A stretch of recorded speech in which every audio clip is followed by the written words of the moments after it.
ಇಂಥ ಒಂದು ಸೊಪ್ಪಿನ ಪಲ್ಯ ಊಟದಲ್ಲಿದ್ದಾಗ ರೊಟ್ಟಿಗೆ ಮತ್ತು ಚಪಾತಿಗೆ ನೆಂಚ್ಕೊಳ್ಳೋಕ್ಕೆ, ಹಾಗೆ ಅನ್ನಕ್ಕೂ ಕೂಡ ತುಪ್ಪನ ಸೇರಿಸ್ಕೊಂಡ್ಬಿಟ್ಟು ತಿನ್ನೋಕ್ಕೆ ತುಂಬ ಹಿತಕರವಾಗಿರುತ್ತೆ ಅಂತ ಇಲ್ಲಿ ಹೇಳ್ಬೋದು. ರುಚಿಕರ ಮತ್ತು ಆರೋಗ್ಯಕರ ರೆಸಿಪಿ ಮಾಹಿತಿಗಾಗಿ ಚಾನಲ್ ಸಬ್ಸ್ಕ್ರೈಬ್ ಮಾಡಿ, ಬೆಲ್ ಐಕಾನ್ ಪ್ರೆಸ್ ಮಾಡಿ. ಸ್ನೇಹಿತರೆಲ್ಲರಿಗೂ ನಮಸ್ಕಾರ. ಶ್ರೀನಳಪಾಕ ಚಾನಲ್ಗೆ ಸ್ವಾಗತ. ಸ್ನೇಹಿತರೆ, ಇವತ್ತೊಂದು ವಿಶೇಷವಾದ ಸೊಪ್ಪಿನಿಂದ ಸೈಡ್ ಡಿಶ್ ಅಂದರೆ ಪಲ್ಯನ ಮಾಡೋಣ ಅಂಥೇಳಿ ಇವತ್ತು ಹೊರಟಿದ್ದೀವಿ.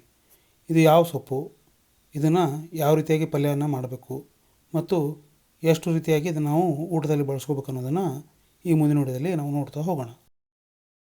ಹಾಗಾದರೆ ಬನ್ನಿ ಸ್ನೇಹಿತರೆ, ರೆಸಿಪಿ ವಿಡಿಯೋ ಶುರು ಮಾಡೋಣ.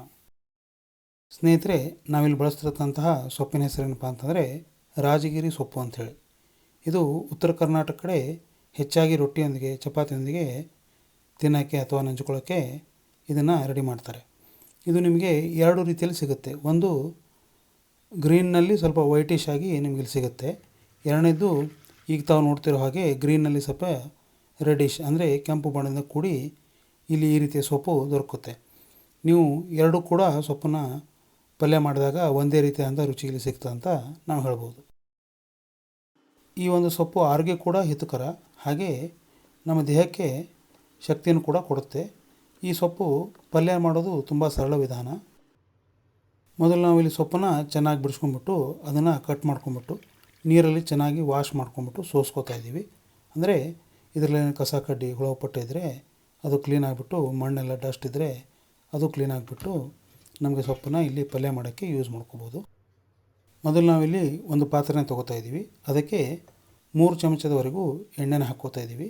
ನಂತರ ನಾವಿಲ್ಲಿ ತೊಗರಿಬೇಳೆ ಅಂದರೆ ತೊಗರಿಬೇಳೆನ ನೀರಲ್ಲಿ ಹಾಕಿ ನೆನೆಸಿಟ್ಕೋತಾ ಇದ್ದೀವಿ, ಸುಮಾರು ಒಂದು ಅರ್ಧ ಬಟ್ಲಿಂದ 1 ಬಟ್ಲವರೆಗೆ. ನಂತರ ಒಗ್ಗರಣೆ ಮಾಡೋಕ್ಕೆ ಸಾಸಿವೆ, ಜೀರಿಗೆ, ನಂತರ ಅರಿಶಿಣ ಪುಡಿಯನ್ನು ಕೂಡ ಇದಕ್ಕೆ ಹಾಕ್ಕೊಂಡ್ಬಿಟ್ಟು ಒಗ್ಗರಣೆನ ರೆಡಿ ಮಾಡ್ಕೋತಾ ಇದ್ದೀವಿ. ನಂತರ ಸೋಸಿಕೊಂಡಿರೋಂತಹ ಸೊಪ್ಪನ್ನು ಅಂದರೆ ರಾಜಗಿರಿ ಸೊಪ್ಪನ್ನು ಇದರಲ್ಲಿ ಹಾಕಿ ಬೆರೆಸ್ತಾ ಇದ್ದೀವಿ. ನೋಡ್ತಿಲ್ಲ, ಆಲ್ರೆಡಿ ಕಟ್ ಮಾಡ್ಕೊಂಬಿಟ್ಟು ಚಿಕ್ಕ ಚಿಕ್ಕ ಪೀಸ್ ಮಾಡ್ಕೊಂಬಿಟ್ಟು ಇಲ್ಲಿ ಇದನ್ನು ತೊಗೊಂಡಿದ್ದೀವಿ. ಅದನ್ನು ಚೆನ್ನಾಗಿ ಕೂಡ ಇಲ್ಲಿ ಒಗ್ಗರಣೆಯಲ್ಲಿ ತಾಳಿಸ್ತಾ ಇದ್ದೀವಿ.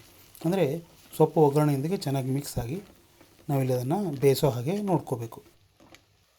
ನಾವಿಲ್ಲಿ ಅರ್ಧ ಬಟ್ಲಿಂದ 1 ಬಟ್ಲವರೆಗೂ ಈಗ ತಾನೇ ತೊಳೆದು ನೆನೆಸಿಟ್ಟಿರ್ತಕ್ಕಂಥ ತೊಗರಿಬೇಳೆನ ಬಳಸ್ಕೋತಾ ಇದ್ದೀವಿ.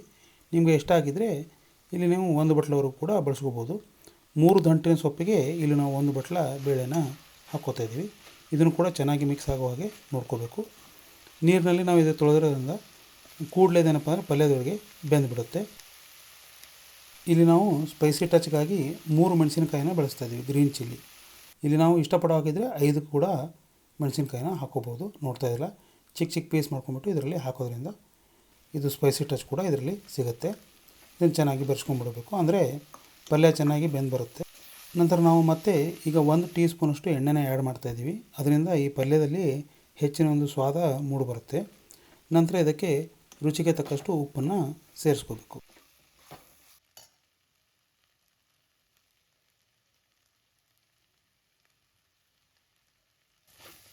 ಇಲ್ಲಿ ನಾವು ಎಲ್ಲ ಇಂಗ್ರೀಡಿಯೆಂಟ್ನ ಮತ್ತೊಮ್ಮೆ ಕೈ ಆಡಿಸ್ಬಿಟ್ಟು ಚೆನ್ನಾಗಿ ಮಿಕ್ಸ್ ಮಾಡ್ಕೋಬೇಕು.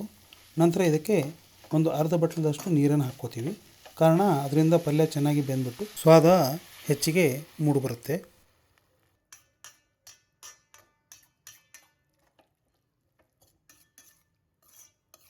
ಇದನ್ನು ನೀವೀಗ 5 ನಿಮಿಷದಿಂದ 10 ನಿಮಿಷ ಮತ್ತೆ ಸ್ವಲ್ಪ ಬೇಯಿಸ್ಬಿಟ್ಟು ಅದ್ರ ಮೇಲ್ಗಡೆ ಒಂದು ಮುಚ್ಚಳನ ಮುಚ್ಚಿಬಿಟ್ಟು ಒಂದು ಸಾಮಾನ್ಯವಾಗಿ 15 ನಿಮಿಷ ಸ್ಟೀಮ್ ಹಾಕಿ ಬಿಡಬೇಕು. ಅಂದರೆ ಇದು ಚೆನ್ನಾಗಿ ಎಲ್ಲ ನೀರನ್ನು ಮತ್ತು ಎಣ್ಣೆನ ಹೀರ್ಕೊಂಡ್ಬಿಟ್ಟು ಪಲ್ಯ ಚೆನ್ನಾಗಿ ರೆಡಿಯಾಗಿ ಇಲ್ಲಿ ಸರ್ವ್ ಮಾಡೋಕ್ಕೆ ಹೆಲ್ಪ್ ಆಗುತ್ತೆ. ನಂತರ ನಾವು ಇದಕ್ಕೆ ಕೊತ್ತಂಬರಿ ಅಥವಾ ಕೊರಿಯಂಡರ್ನಿಂದ ಗಾರ್ನಿಷ್ ಮಾಡ್ಕೊಂಬಿಟ್ಟು ಸೈಡ್ ಡಿಶ್ ಆಗಿ ಊಟದ ಜೊತೆಗೆ ಬಿಸಿ ಬಿಸಿಯಾಗಿ ಸರ್ವ್ ಮಾಡೋಕ್ಕೆ ಈಗ ರಾಜಗಿರಿ ಸೊಪ್ಪಿನಿಂದ ಮಾಡಿರ್ತಕ್ಕಂಥ ಪಲ್ಯ ರೆಡಿಯಾಗಿದೆ. ನೋಡಿದ್ರಲ್ಲ ಸ್ನೇಹಿತರೆ, ಈ ರಾಜಗಿರಿ ಸೊಪ್ಪಿನ ಪಲ್ಯವನ್ನು ಎಷ್ಟು ಸರಳವಾಗಿ ನಾವು ರೆಡಿ ಮಾಡಿದ್ವಿ. ನೀವು ಕೂಡ ಈ ಸೊಪ್ಪನ್ನು ತಂದುಬಿಟ್ಟು ಒಮ್ಮೆ ಈ ಪಲ್ಯನ ಮನೆಯಲ್ಲೇ ರೆಡಿ ಮಾಡಿ ನೋಡಿ. ಟೇಸ್ಟ್ ಹೇಗೆ ಬಂತು ಅನ್ನೋದನ್ನು ಕಮೆಂಟ್ನಲ್ಲಿ ಹೇಳೋಕ್ಕೆ ಮರಿಬೇಡಿ.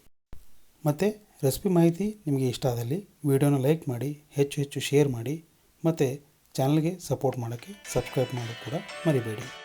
ಇದೇ ರೀತಿಯಾಗಿ ರುಚಿಕರ ಮತ್ತು ಆರೋಗ್ಯಕರ ರೆಸಿಪಿಯೊಂದಿಗೆ ನಾನು ನಿಮಗೆ ಮುಂದಿನ ವಿಡಿಯೋದಲ್ಲಿ ಸಿಗ್ತೀನಿ. ಅಲ್ಲಿವರೆಗೂ ನಿಮ್ಮ ಆರೋಗ್ಯನ ಕೂಡ ಕಾಪಾಡಿಕೊಳ್ಳಿ. ಟೇಕ್ ಕೇರ್, ಟಾಟಾ, ಬಾಯ್ ಬಾಯ್. ವಿಡಿಯೋ ವೀಕ್ಷಣೆ ಮಾಡೋದಕ್ಕೆ ಧನ್ಯವಾದಗಳು.